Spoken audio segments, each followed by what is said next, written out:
The award-winning director of The Farewell was personally tapped up by Nicole Kidman to make Expats. She speaks to Annabelle Nugent about her initial reservations taking on the project, mining the family story for material, and the perks of her relationship with Oscar-winning filmmaker Barry Jenkins. As we say our goodbyes, Lulu Wang suddenly asks if she can take a photo of me. I'm so taken aback by the question that I say yes. The award-winning filmmaker thanks me and retrieves a cool, vintage-looking thing from a handbag on the floor. She presses her eye against the viewfinder, wraps one hand around the lens and wiggles it back and forth to focus. She pauses. I smile. Snap. And like that, I'm captured forever, grinning stupidly, on Wang's hallowed camera roll. At least I'm in good company.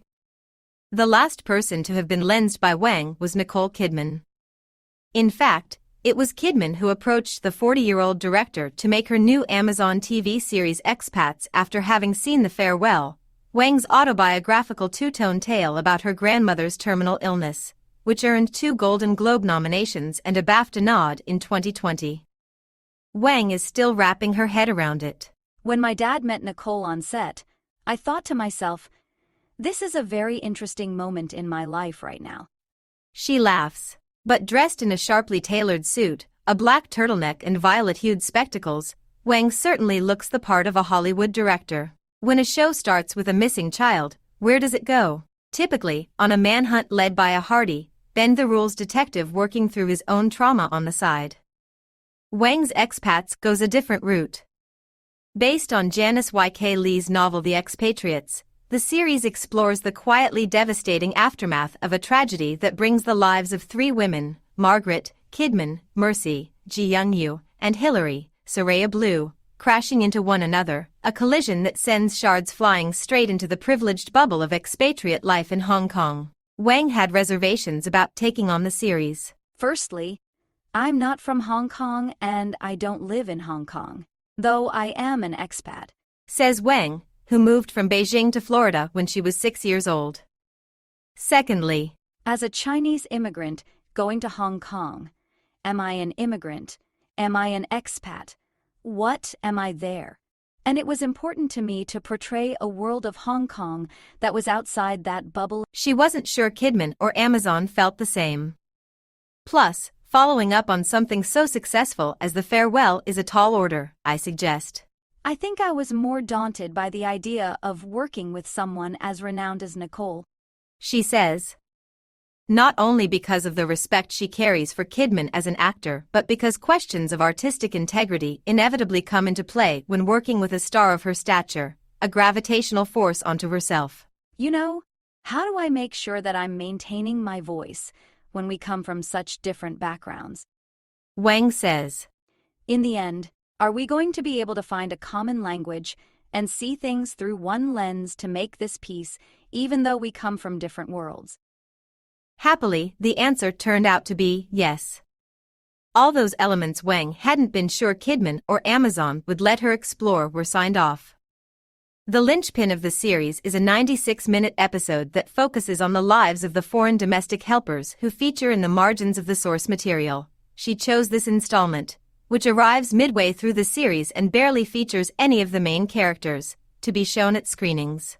I had really significant conversations to make sure that I would be allowed to tackle all of the complexities I wanted to tackle before saying yes to the show. She explains. Wang has always held her artistic vision sacred. In the final frame of The Farewell, a credit runs, a film by Lulu Wang. But she scrunches her nose when I bring it up. People had advised me to take the credit, but I'm conflicted by it, she says. Because it's not a film by me.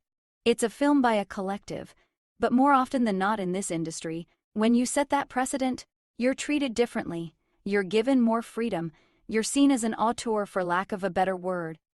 And so, I think for that film, because it was so personal, I wanted to make sure that ultimately my vision was going to be respected, and I wouldn't be forced to make changes that I didn't believe in. It was very much a business decision, she says. Sort of like, that's my name there so you can't make me do things, or I'm taking it off. Still, she is nervous about how Expats will be received. I imagine there's always going to be people who are disappointed, but I think part of my journey is realizing that I can represent everyone. She says, Maybe I have to be okay with the fact people are going to be disappointed. it's no longer the case that there is only one kind of Asian or Asian American show allowed to exist. There are so many nuances, and this show might not represent everything, but it shouldn't have to.